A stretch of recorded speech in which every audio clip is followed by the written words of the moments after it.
Hello everyone, welcome to my channel. आज हम इस वीडियो में the ion electron method detail में डिस्कस करेंगे, जो रिडॉक्स रिएक्शंस को बैलेंस करने का एक बहुत इंपॉर्टेंट मेथड है, एक इंपॉर्टेंट कॉन्सेप्ट है। ऑक्सीडेशन एंड रिडक्शन वाले चैप्टर में ये कॉन्सेप्ट आपको देखने को मिलेगा। बीएससी सेमेस्टर एग्जाम्स के लिए बहुत इंपॉर्टेंट टॉपिक है। सो इस पर्टिकुलर वीडियो में द आयन इलेक्ट्रॉन मेथड क्या होता है, इसका बेसिक कॉन्सेप्ट डिटेल में समझेंगे। इसके इंपॉर्टेंट स्टेप्स को डिस्कस करेंगे कि कौन कौन से स्टेप्स हैं जिसको फॉलो करके हम किसी भी रिडॉक्स रिएक्शंस को इस मेथड को यूज करके उसको बैलेंस कर सकते हैं। सो बहुत इंपॉर्टेंट मेथड है। स्टार्ट करते हैं इसके बेसिक कॉन्सेप्ट से। सो रिडॉक्स रिएक्शंस के बारे में आपको पता ही होगा, पिछले वीडियो में मैंने डिटेल में डिस्कस किया है। रिडॉक्स रिएक्शन बेसिकली एक ऐसा रिएक्शन होता है जिसमें ऑक्सीडेशन और रिडक्शन दोनों प्रोसेस एक साथ होता है। सो इसको बैलेंस करने के लिए आयन इलेक्ट्रॉन मेथड को यूज किया जाता है। बेसिकली इसमें हम ऑक्सीडेशन और रिडक्शन हाफ रिएक्शन को अलग लिखकर इलेक्ट्रॉन को बैलेंस करते हैं। मेनली इसका मेन कॉन्सेप्ट यह है कि हम रिएक्शन को आयन फॉर्म में लिखते हैं। सबसे पहले जो रिएक्शन होता है हमारा, उसको आयन फॉर्म में लिखते हैं और इलेक्ट्रॉन को बैलेंस करके इक्वेशन को सही करते हैं। ठीक है, मतलब मेनली जो हमारा oxidation and reduction half reaction होता है, दोनों को बैलेंस करके उसको फिर जो है एक साथ लिख करके रिएक्शन को हम जो इक्वेशन होता है हमारा उसको सही करते हैं। ठीक है, तो मेन कॉन्सेप्ट आपको ये ध्यान रखना है कि इसमें सबसे पहले हम रिएक्शन को आयंस के फॉर्म में लिखते हैं, फिर उसके इलेक्ट्रॉन्स को बैलेंस करके इक्वेशन को सही करते हैं। ठीक है, तो ये मेन कॉन्सेप्ट है। स्टार्ट करते हैं इसके थ्योरी पॉइंट से। So this method is useful if the net ionic equation is given or no spectator ions are present. ठीक है, तो ये बेसिक है इसका। ये जो मेथड है तभी हम यूज करते हैं, तभी यूजफुल होता है जब हमको नेट आयनिक इक्वेशन दिया गया हो या कोई भी स्पेक्टेटर्स जो है उसमें प्रेजेंट ना हो। अब ये स्पेक्टेटर क्या होता है आगे के कॉन्सेप्ट में आपको समझ में आएगा। देखिए, ये हमारा एग्जाम्पल दिया गया है। ठीक है, ये एग्जाम्पल है Na+S2- H+Cl-NO3- Na+Cl-S NO&H2O। ठीक है, ये हमारा एक रिएक्शन है। ठीक है, जिसको आयंस फॉर्म में लिखा गया है।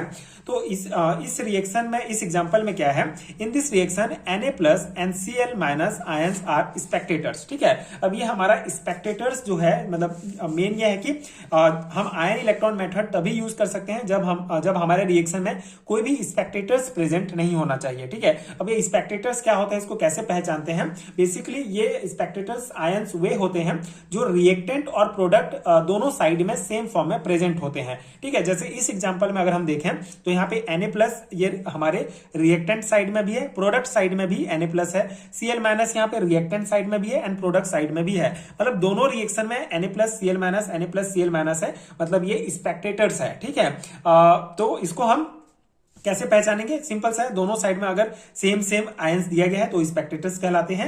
And this are spectators ions because they appear on both the reactants and product side. ठीक है, रिएक्टेंट एंड प्रोडक्ट दोनों साइड में अगर आयंस प्रेजेंट है तो स्पेक्टेटर्स होते हैं। एंड हमको जो है नेट आयनिक इक्वेशन चाहिए अगर हमको ये आयन इलेक्ट्रॉन मेथड से किसी रिडॉक्स रिएक्शन को बैलेंस करना है। तो ये जो एग्जांपल है ये हमारा नेट आयनिक इक्वेशन नहीं है, क्योंकि इसमें ये स्पेक्टेटर्स प्रेजेंट है। ठीक है, तो इसमें क्या करेंगे, therefore the net ionic equation becomes. ठीक है, तो यहाँ पे हम जो है ये दोनों साइड में Na+ और Cl- Na+Cl- इसको हटा देंगे। ठीक है, इनको हटाने के बाद हमको जो इक्वेशन प्राप्त होगा इसको कहते हैं हम लोग नेट आयनिक इक्वेशन। ठीक है, और यही जो नेट आयनिक इक्वेशन होता है इसी में ही हम जो है आयन इलेक्ट्रॉन मेथड को यूज कर सकते हैं, इसको हम बैलेंस कर सकते हैं इस रिएक्शन को। ठीक है, तो ये बेसिक कॉन्सेप्ट सिंपल सा आपको ध्यान रखना है कि हम आयन इलेक्ट्रॉन मेथड किस रिएक्शंस को बैलेंस करने के लिए यूज कर सकते हैं जिसमें स्पेक्टेटर्स प्रेजेंट नहीं होना चाहिए। ठीक है, मतलब रिएक्टेंट और प्रोडक्ट दोनों साइड में सेम आयन नहीं होना चाहिए। ठीक है,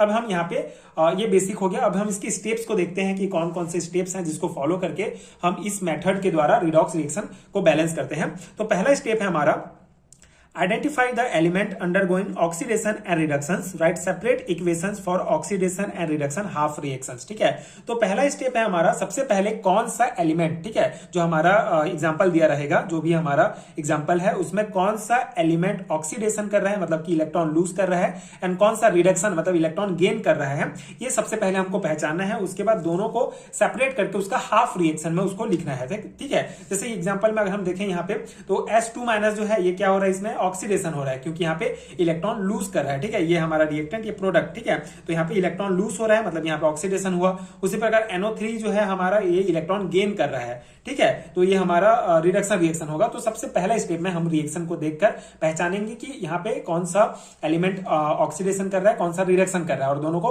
हाफ रिएक्शंस के रूप में हमको लिखना होगा, ठीक है। ये पहला स्टेप हो गया। इसके बाद आगे हम जो एक इंपॉर्टेंट एग्जांपल लेंगे, उसके बाद सभी स्टेप्स को फॉलो करके हम उस एग्जांपल को सॉल्व करेंगे, जिससे आपको पूरा कॉन्सेप्ट बहुत अच्छे से क्लियर हो जाएगा। अभी आपको मेनली जो है स्टेप्स को ध्यान रखना है कि कौन कौन से स्टेप्स हम फॉलो करेंगे, ठीक है। मेनली 8 स्टेप होते हैं जिसको फॉलो करके किसी भी रिडॉक्स रिएक्शंस को बैलेंस करते हैं इस मेथड से। तो पहला स्टेप आपको समझ में आ गया होगा कि सबसे पहले हम जो है आइडेंटिफाई करेंगे कि ऑक्सीडेशन हो रहा है या रिडक्शन हो रहा है, ठीक है।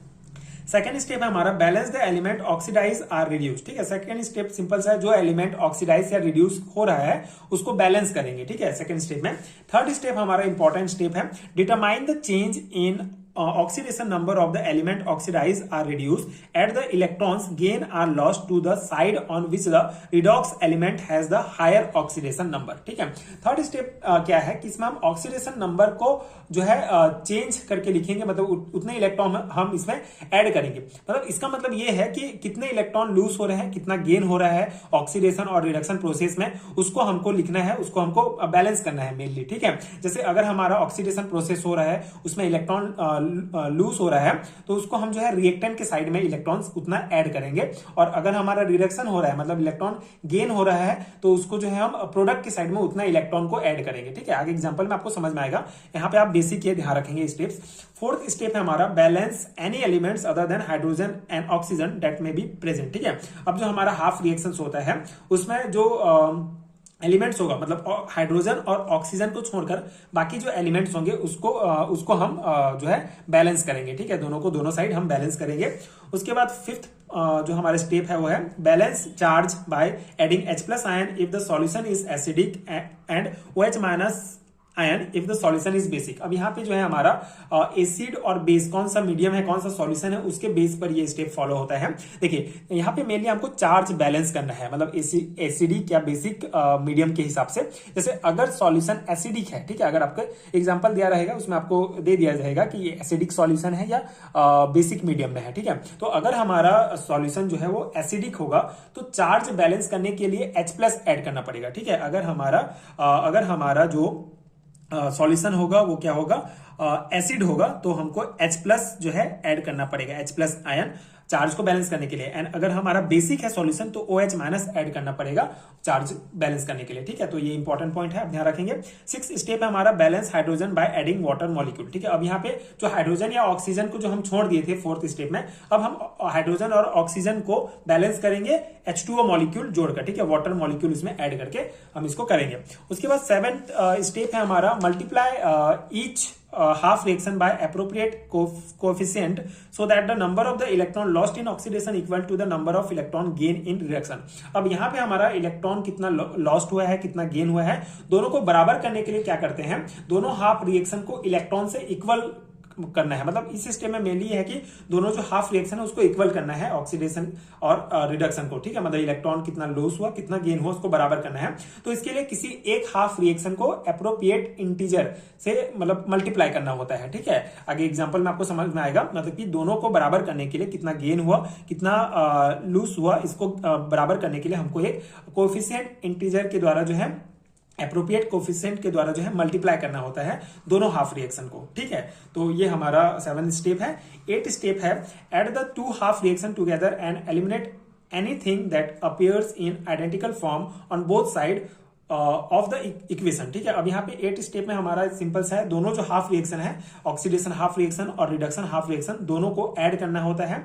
और जो हमारा आइडेंटिकल होगा या फिर कोई भी हमारा जो स्पेक्टेटर्स होगा उसको हम अगर मिलता है दोनों साइड में, दोनों बड़ा सेम आयन होंगे तो उनको अलग कर देना है, कैंसिल कर देना है इक्वेशन में, और दोनों को हमको ऐड कर देना है। तो ये 8 स्टेप में हमारा कंप्लीट हो जाता है। मतलब दोनों रिडॉक्स रिएक्शन जो है बैलेंस हो जाता है और हमको एक ओवरऑल रिडॉक्स रिएक्शन प्राप्त होता है। तो इस प्रकार से इन 8 स्टेप को फॉलो करके हम किसी भी रिडॉक्स रिएक्शंस को जो है आयन इलेक्ट्रॉन मेथड के द्वारा जो है उसको बैलेंस कर सकते हैं। ठीक है, तो ये हमारा बेसिक कॉन्सेप्ट हो गया। अब हम एक एग्जांपल देखेंगे। This step for balancing redox reaction by ion electron method as discuss above can be explain by taking a following example. आगे मतलब अभी तक हमने जितना भी स्टेप फॉलो किया, जितना भी स्टेप हमने डिस्कस किया, उसको एक एग्जांपल के द्वारा जो है उसको समझते हैं। ठीक है, बैलेंस करके देखते हैं एक रिएक्शन को। तो ये हमारा एग्जांपल है, balance the following chemical equation using ion electron method. ऐसे आपका प्रश्न दिया रहेगा। ठीक है, ये जैसे हमारा एक इक्वेशन दे दिया गया। ठीक है, इसको हमको आयन इलेक्ट्रॉन मेथड के द्वारा बैलेंस करना है। जैसे Cr2O72- plus H2S Cr3 plus S। ठीक है, और यहाँ पे दे दिया गया है एसिडिक मीडियम में, एसिडिक सॉल्यूशन में ये रिएक्शन हो रहा है, ये केमिकल इक्वेशन। तो इसको हमको बैलेंस करना है। तो सबसे पहला स्टेप क्या है हमारा कि हमको हाफ रिएक्शन पहचानना होगा। ठीक है, ऑक्सीडेशन कौन सा एलिमेंट कर रहा है, कौन सा रिडक्शन कर रहा है। तो यहाँ पे देखिए हमारा Cr2O72- तो ये हमारा रिडक्शन हाफ रिएक्शन हो जाएगा, और ये हमारा ऑक्सीडेशन हाफ रिएक्शन हो जाएगा। ठीक है, ये सिंपल सा पहला कॉन्सेप्ट हमारा हो गया। मतलब कि अगर जो है इलेक्ट्रॉन गेन कर रहा है तो वहां पे रिडक्शन हुआ, यहाँ पे इलेक्ट्रॉन गेन हो रहा है, और यहाँ पे इलेक्ट्रॉन लूज हो रहा है, मतलब यहाँ पे हमारा ऑक्सीडेशन हो जाता है। ठीक है, अब हम सबसे पहले डिस्कस करेंगे रिडक्शन हाफ रिएक्शन को। इसमें हम पूरे 8 स्टेप जो है हमारे उसको अप्लाई करके देखेंगे किस प्रकार से जो है हम बैलेंस करना है। ये देखिए, सबसे पहले स्टेप में हमको तो पहचानना है कि ऑक्सीडेशन एंड रिडक्शन किस प्रकार से हो रहा है। तो Cr2O72- का Cr3 प्लस में क्या हो रहा है, हमारा रिडक्शन हो रहा है। ठीक है, इलेक्ट्रॉन यहाँ पे हमारा क्या हो रहा है, इलेक्ट्रॉन गेन हो रहा है। ठीक है, इलेक्ट्रॉन गेन हो रहा है हमारा स्टेप फर्स्ट में। तो ये हमारा रिडक्शन हाफ रिएक्शन हो गया। स्टेप 2 में हमको सिंपली इसको जो है बैलेंस करना है। तो यहाँ पे हम Cr2O72- एंड 2Cr3 प्लस लेते हैं, जिससे हमारा ये ऑक्सीडाइज और रिड्यूस जो एलिमेंट हो रहा है वो हमारा बैलेंस हो जाएगा। ठीक है, मेनली हमारा थर्ड स्टेप है। थर्ड स्टेप में क्या होता है, बेसिकली हमको ऑक्सीडेशन नंबर को जो है उसको चेंज करके लिखना होता है। मतलब उतना इलेक्ट्रॉन जो है इसमें ऐड करेंगे जितना इलेक्ट्रॉन लूज या गेन हुआ है। ठीक है, तो स्टेप थर्ड में अगर हम देखें यहाँ पे हमारा रिडक्शन में, तो जो क्रोमियम है, ये जो है क्रोमियम जो है ये +6 से +3 में गया। मतलब कि यहाँ पे 3 इलेक्ट्रॉन जो है ये गेन करता है। ठीक है, Cr2 ये जो है Cr3 प्लस है, तो +6 से +3 में गया, मतलब यहाँ पे 3 इलेक्ट्रॉन गेन किया।